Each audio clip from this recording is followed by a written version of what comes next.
تو یہ خام خواہ کے رکیے اور یہ عامل لوگ جو ہیں ان کا تو کام یہی ہے، ان کا کام چلتا ہے لوگ ذوف الاعتقادی میں مبتلا رہے ہیں اور یہ کہہ دیتے ہیں کہ آپ کے خاندان میں ایک منحوس عورت ہے، یہ اس کا کیا ہوا ہے، تو کوئی نہ کوئی منحوس تو پہلے ہی انہوں نے طے کر رکھی ہوتی ہے، فوراً ذہن وہاں جا کلک ہو جاتا ہے۔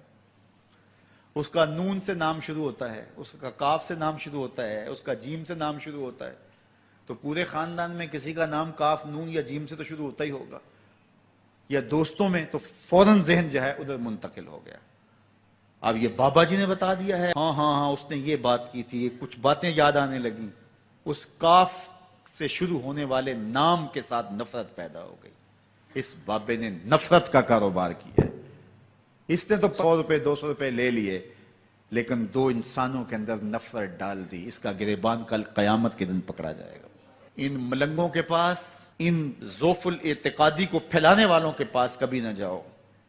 تمہیں مصیبت پڑی ہے، تمہیں لگ رہا ہے کہ شاید میرے اوپر جادو ہے، تو پڑھو نا سورہ بقرہ، جادو جڑ سے اکھڑ جائے گا۔ 40 دن اپنے گھر میں سورہ بقرہ پڑھو، برکت ہوگی۔ کہتے ہیں مولوی صاحب 40 دن تو نہیں پڑھی جا سکتی، 2.5 پارے، ہمیں کوئی تعویذ ہی کر دیں۔ ہم شارٹ کٹ چاہتے ہیں نا، روزانہ صبح 2.5 پارے سورہ بقرہ پڑھیں، یہ تو ہم سے نہیں پڑھی جائے گی، تو آپ کوئی تعویذ ہی لکھ دیں۔ کاروبار میں برکت نہیں، میں کہتا ہوں پڑھو نا سورہ واقعہ، 3 رکوع ہیں، برکت ہوگی۔ ہم کہتے ہیں ہمیں تعویذ ملنا چاہیے، بس وہ ہم گلے میں رکھ لیں، بٹوے میں رکھ لیں، پرس میں رکھ لیں اور ہمارا کام ہو جائے، ہمیں کچھ بھی نہ پڑھنا پڑے، ہمیں وضو تک نہ کرنا پڑے، نماز نہ پڑھنی پڑے اور برکت ہو جائے۔ ایسے برکت تو نہیں آتی۔ بیٹے کی شادی کی، بہو گھر لائے، ابھی 2 دن نہیں گزرے تھے، کاروبار میں نقصان ہو گیا، یا گھر کا کوئی فرد فوت ہو گیا، یا کوئی جانور مر گیا، تو کہا کہ یہ منحوسہ آئی ہے تو ہمارا یہ نقصان ہو گیا۔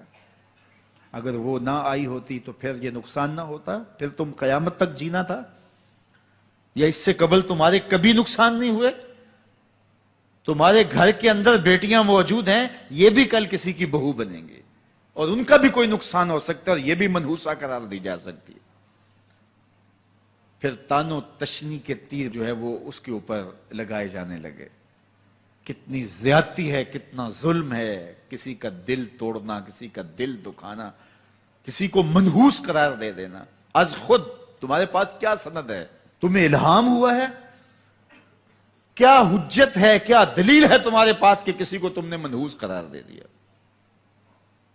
کتنا مکار ہے انسان، اپنی بدعمالیوں کو، اپنی نیت کے کھوٹ کو، اپنی نیت کی کوتاہیوں کو، اپنی سستیوں کو، اپنے عمل کی کمیوں کو دوسرے کے اوپر مڑ دیتا ہے۔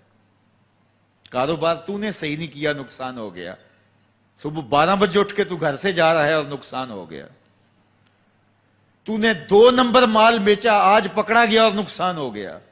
تم نے ٹیکس نہیں دیا، تم نے زکوٰۃ نہیں دی، تم نے دروازے پہ کھڑے ہوئے سائل کو جھڑکا، نقصان ہو گیا۔ یہ تمہارے پاپ ہیں جو مصیبت بن کے تمہارے سامنے آتے ہیں، یہ تمہاری بے تدبیریاں ہیں، تمہاری ناحکمتیاں ہیں، یہ تمہاری بے احتیاطیاں ہیں، یہ تمہارا تکبر ہے، یہ تمہارا غرور ہے، یہ تمہارا عجب ہے، یہ تمہاری ریاکاری ہے، یہ تمہاری خیانت ہے، یہ تمہاری دھوکہ بازی ہے، یہ تمہارے قلب کے اندر چھپی ہوئی نفرت ہے جو آج تمہیں مصیبت بن کے جس کا سامنا کرنا پڑ رہا ہے۔